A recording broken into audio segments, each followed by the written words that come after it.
창세기 3장. 여호와 하나님께서 만드신 들짐승 가운데 뱀이 가장 간사하고 교활했습니다. 어느 날 뱀이 여자에게 와서 말했습니다. 하나님이 정말로 동산 안에 어떤 나무의 열매도 먹지 말라고 하시더냐? 여자가 뱀에게 대답했습니다. 우리는 동산 안에 있는 나무의 열매를 먹을 수 있어. 하지만 하나님께서는 동산 한가운데 있는 나무의 열매는 먹지도 말고 만지지도 마라. 그렇지 않으면 너희가 죽을지도 모른다 라고 말씀하셨어. 그러자 뱀이 여자에게 말했습니다. 너희는 죽지 않아. 하나님은 너희가 그 나무 열매를 먹고 너희 눈이 밝아지면 선과 악을 알게 되어 너희가 하나님과 같이 될까봐 그렇게 말씀하신 거야. 여자가 보니 그 나무의 열매는 먹음직스러웠으며 보기에도 아름다웠습니다. 게다가 그 열매는 사람을 지혜롭게 해줄 것처럼 보였습니다. 그래서 여자는 그 열매를 따서 먹고 그 열매를 옆에 있는 자기 남편에게도 주었으며 남자도 그것을 먹었습니다. 그러자 두 사람의 눈이 모두 밝아졌습니다. 그들은 자기들이 벌거벗고 있다는 것을 깨닫고 무화과 나무 잎을 엮어서 옷을 만들어 몸을 가렸습니다. 그때 그들은 여호와 하나님께서 동산을 거니시는 소리를 들었습니다. 그때는 하루 중 서늘한 때였습니다. 아담과 그의 아내는 여호와 하나님을 피해 동산 나무 사이에 숨었습니다. 여호와 하나님께서 아담을 부르시며 말씀하셨습니다. 네가 어디에 있느냐? 아담이 대답했습니다. 제가 하나님의 소리를 들었지만 벌거벗었기 때문에 두려워서 숨었습니다. 하나님께서 말씀하셨습니다. 네가 벌거벗었다고 누가 말해 주었느냐? 내가 먹지 말라고 한 나무 열매를 먹었느냐? 아담이 대답했습니다. 하나님이 저에게 주신 여자가 그 나무 열매를 줘서 먹었습니다. 여호와 하나님께서 여자에게 말씀하셨습니다. 도대체 네가 무슨 일을 저지른 것이냐? 여자가 대답했습니다. 뱀이 저를 속였습니다. 그래서 제가 그 열매를 먹었습니다. 여호와 하나님께서 뱀에게 말씀하셨습니다. 네가 이런 일을 했으므로 너는 모든 가축과 모든 들짐승보다 더욱 저주를 받을 것이다. 너는 배로 기어다니고 평생토록 흙먼지를 먹고 살아야 할 것이다. 내가 너와 여자를 서로 원수가 되게 하고 네 자손과 여자의 자손도 원수가 되게 할 것이다. 여자의 자손이 네 머리를 부수고 너는 그의 발꿈치를 물 것이다. 하나님께서 여자에게도 말씀하셨습니다. 내가 너에게 아기를 가지는 고통을 크게 하고 너는 고통 중에 아기를 낳게 될 것이다. 너는 네 남편을 지배하려 할 것이고 남편은 너를 다스릴 것이다. 하나님께서 아담에게도 말씀하셨습니다. 너는 네 아내의 말을 듣고 내가 먹지 말라고 한 나무의 열매를 먹었다. 그러므로 너 때문에 땅이 저주를 받고 너는 평생토록 수고하여야 땅에서 나는 것을 먹을 수 있게 될 것이다. 땅은 너에게 가시와 엉겅퀴를 내고 너는 밭의 채소를 먹을 것이다. 너는 먹기 위하여 얼굴에 땀을 흘리고 열심히 일하다가 마침내 흙으로 돌아갈 것이다. 이는 네가 흙으로 지음을 받았기 때문이다. 너는 흙이니 흙으로 돌아갈 것이다. 아담은 자기 아내 이름을 하와라고 지었습니다. 이는 그녀가 모든 생명의 어머니가 되었기 때문입니다. 여호와 하나님께서 동물 가죽으로 옷을 만들어서 아담과 그의 아내에게 입혀주셨습니다. 여호와 하나님께서 말씀하셨습니다. 보아라, 사람이 우리 중 하나와 같이 되어 선과 악을 알게 되었으니 이제 그가 손을 뻗어 생명나무의 열매를 따먹고 영원히 살게 되는 것을 막아야 한다. 그래서 여호와 하나님께서는 아담과 그의 아내를 에덴 동산에서 쫓아내셨습니다. 그리고 그가 나온 근원인 땅을 열심히 갈게 하셨습니다. 이와 같이 하나님께서는 그 사람을 쫓아내신 뒤에 에덴 동산 동쪽에 천사들을 세우시고 사방을 돌며 칼날같이 타오르는 불꽃을 두시고 생명나무를 지키게 하셨습니다. 마태복음 3장. 그 무렵 침례자 요한이 나타나서 유대의 광야에서 전도를 시작하였습니다.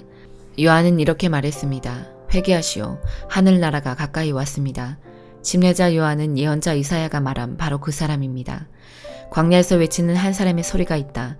주님의 길을 준비하고 주님의 길을 곧게 펴라. 요한은 낙타털로 만든 옷을 입고 허리에 가죽띠를 둘렀습니다. 그는 메뚜기와 들에서 나는 꿀을 먹고 살았습니다. 예루살렘과 유대 지방과 요단강 주변에 사는 사람들이 모두 요한에게 나왔습니다. 그들은 자신이 지은 죄를 고백하고 요단강에서 요한에게 침례를 받았습니다. 수많은 바리새파 사람과 사두개파 사람들이 침례를 받으러 왔습니다. 요한은 그들을 보고 이렇게 말했습니다. 독사의 자식들아, 누가 너희들에게 다가올 하나님의 벌을 피하라고 일러주었느냐? 너희는 회개의 열매를 맺어라. 속으로 아브라함이 우리의 조상이다 라고 생각하지 마라. 하나님께서는 이 돌로도 아브라함의 자손이 되게 하실 수 있다. 도끼가 이미 나무 뿌리에 놓여 있다. 좋은 열매를 맺지 못하는 나무들은 모두 찍어 불에 던져질 것이다. 나는 물로 회개의 침례를 준다. 내 뒤에 오실 분은 나보다 능력이 더 많으신 분이다. 나는 그분의 신발을 들고 다닐 자격도 없다. 그분은 너희에게 성령과 불로 침례를 주실 것이다. 그분은 손에 키를 들고 타작마당을 깨끗이 하여 알곡은 곳간에 두시고 쭉정이는 꺼지지 않는 불에 태우실 것이다. 그때 예수님께서 갈릴리로부터 요단강에 오셨습니다. 예수님께서는 요한에게 오셔서 침례를 받으려고 하셨습니다. 그러자 요한은 이를 말리면서 말했습니다. 제가 예수님께 침례를 받아야 되는데 도리어 예수님께서 제게 오셨습니까? 예수님께서 대답하셨습니다. 지금은 그렇게 하자. 우리가 이와 같이 하여 모든 의를 이루는 것이 옳다. 그제서야 요한이 예수님의 말씀을 따랐습니다. 예수님께서 침례를 받으시고 물 밖으로 나오시자 하늘이 열렸습니다. 예수님은 하나님의 성령이 비둘기처럼 자신에게 내려오는 것을 보셨습니다. 그때 하늘로부터 이는 내 사랑하는 아들이며 내가 기뻐하는 아들이다 라는 소리가 들려왔습니다. 에스라 3장. 이스라엘 사람들이 자기 고향에 자리를 잡고 살기 시작한 지 7째 달이 되었을 때 그들은 예루살렘에 모였습니다. 요사닥의 아들 예수아와 그의 동료 제사장과 스알디엘의 아들 스룹바벨이 모여서 하나님의 제단을 쌓기 시작했습니다. 그 제단은 모세 율법에 적혀 있는 대로 태워드리는 제물인 번제물을 바치는 제단입니다. 그들은 주변에 사는 다른 나라 백성들을 두려워했지만 제단을 다시 쌓는 일을 게을리하지 않았습니다. 그리고 아침 저녁으로 그 위에 여호와께 번제물을 바쳤습니다. 그런 뒤에 율법에 적혀 있는 대로 초막절을 시켰습니다. 그들은 절기 기간 동안 날마다 정한 수대로 희생제물을 바쳤는데 초막절이 끝난 뒤에도 그들은 번제물과 달의 첫날에 드리는 초하루 제물과 여호와께서 명령하신 온갖 절기의 제물을 바쳤습니다. 그리고 여호와께 기쁘게 드리는 예물도 바쳤습니다. 7째 달 첫날에 그들은 여호와께 번제물을 바쳤습니다. 그러나 아직 성전의 기초는 놓지 않은 상태였습니다. 그 뒤에 그들은 돌 다듬는 사람과 나무를 다루는 사람에게 돈을 주어 일을 시켰습니다. 시돈과 두로의 여러 성에 음식과 포도주와 기름을 보내주고 레바논에서 욥바 항구까지 백향목을 실어오게 했습니다. 그 일은 페르시아 왕 고레스가 허락하였습니다. 그들이 예루살렘에 있는 하나님의 성전에 돌아온 지 2년째 되는 해의 둘째 달에 스알디엘의 아들 스룹바벨과 요사닥의 아들 예수아가 일을 시작했습니다. 그들의 동료 제사장과 레위 사람들과 포로 생활을 마치고 예루살렘으로 돌아온 사람들은 모두 일을 시작했습니다. 그들은 20세 이상 된 레위 사람을 뽑아서 여호와의 성전 짓는 일을 맡겼습니다. 하나님의 성전 짓는 일을 맡은 사람은 예수아와 그의 아들들과 형제들, 호다위아의 자손 감미엘과 그의 아들들, 그리고 헤나닥과 아들들과 손자들과 형제들로 모두 레위 사람들로 이루어졌습니다. 일꾼들이 여호와의 성전의 기초를 놓는 일을 마치자 제사장들이 제사장 옷을 입고 나팔을 들었습니다. 레위 사람들과 아삽의 아들들도 재금을 들고 모두 자리를 잡았습니다.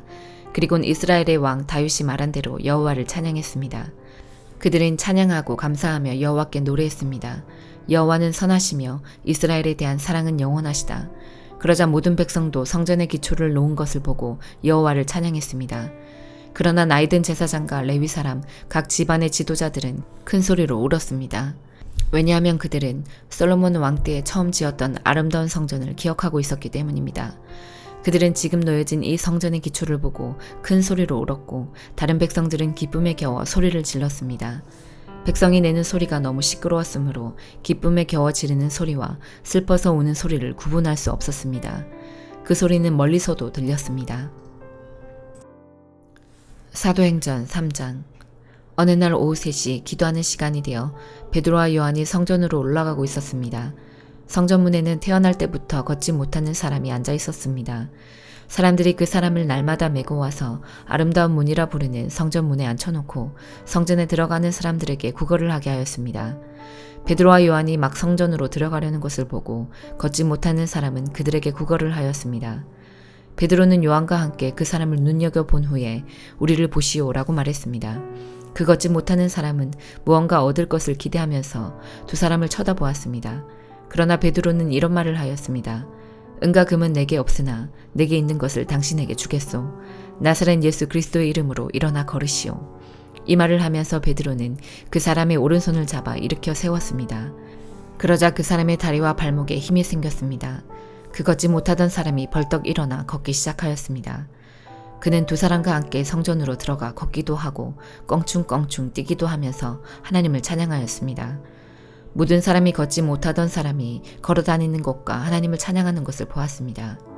사람들은 그가 전부터 성전의 아름다운 문에 앉아 구걸하던 바로 그 사람이라는 것을 알고서 눈앞에서 벌어진 이 일로 인해 크게 놀라며 이상하게 생각했습니다. 그 사람은 베드로와 요한을 꼭 붙들고는 놓아주질 않았습니다. 사람들이 모두 놀라 베드로와 요한을 보러 솔로몬 행각이라 부르는 곳으로 몰려들었습니다. 베드로가 이 사람들을 보고 말했습니다. 이스라엘 백성 여러분, 왜 이 일로 놀라십니까? 왜 그런 눈으로 우리를 보고 계십니까? 우리의 능력이나 우리의 경건함 때문에 이 사람이 걸을 수 있게 되었다고 생각하십니까? 우리 조상의 하나님이신 아브라함과 이삭과 야곱의 하나님께서 그분의 종이신 예수님을 영화롭게 하셨습니다. 여러분은 예수님을 넘겨주어 죽게 했습니다. 빌라도가 그분을 풀어주자고 선고했을 때도 여러분은 빌라도 앞에서 그분을 부인했습니다. 여러분은 거룩하고 의로우신 예수님을 풀어주는 것을 반대하고 그 대신 살인자를 풀어달라고 요구했습니다. 마침내 여러분은 생명의 주님을 죽였습니다. 하지만 하나님께서는 그분을 죽은 자들 가운데서 살리셨습니다. 우리는 이 일의 증인입니다. 예수님의 이름을 믿는 믿음 때문에 여러분이 보고 아는 이 사람이 건강하게 되었습니다. 여러분 모두가 보시다시피 예수님의 이름과 그분을 믿는 믿음으로 이 사람이 완전한 치료를 받은 것입니다. 형제 여러분, 저는 여러분이 여러분의 지도자들처럼 예수님이 어떤 분이신지 잘 알지 못하여 이런 일을 행했다는 것을 압니다. 하지만 하나님께서는 모든 예언자들을 통해 그리스도께서 고난을 당하실 것이라고 미리 말씀하셨던 것을 이렇게 이루셨습니다. 그러므로 여러분은 회개하고 하나님께로 돌아오십시오. 그리하면 여러분의 죄는 씻음 받을 것입니다. 주님께서 주시는 새로운 때가 올 것입니다. 또 주님께서 여러분을 위해 미리 정하신 그리스도 예수를 보내주실 것입니다. 예수님은 하나님께서 오래전부터 그의 거룩한 예언자들을 통해 약속하신 대로 모든 것을 원래의 모습대로 회복시킬 때까지 하늘에 머물러 계셔야만 합니다. 모세가 전에 이런 말을 하였습니다. 너희 주 하나님께서 너희 형제들 중에서 나와 같은 예언자 한 사람을 세우실 것이다. 너희는 무엇이든 그분이 하시는 말씀에 귀를 기울여야 한다. 누구든지 그분의 말을 듣지 않는 사람은 하나님의 백성 가운데서 끊어질 것이다. 사무엘을 비롯해서 그의 뒤를 이어 하나님의 말씀을 전한 모든 예언자들이 이 시대에 대해 예언하였습니다. 여러분은 예언자들의 후손들이며 하나님께서 여러분의 조상과 맺으신 언약의 후손들입니다. 하나님께서는 아브라함에게 이런 말씀을 하셨습니다. 네 자손으로 말미암아 땅에 있는 모든 민족이 복을 받을 것이다. 하나님께서 하나님의 종을 세우셔서 여러분 한 사람 한 사람을 악한 길에서 돌이키게 하시고 복을 주시려고 그분을 먼저 여러분에게 보내셨습니다. 아멘.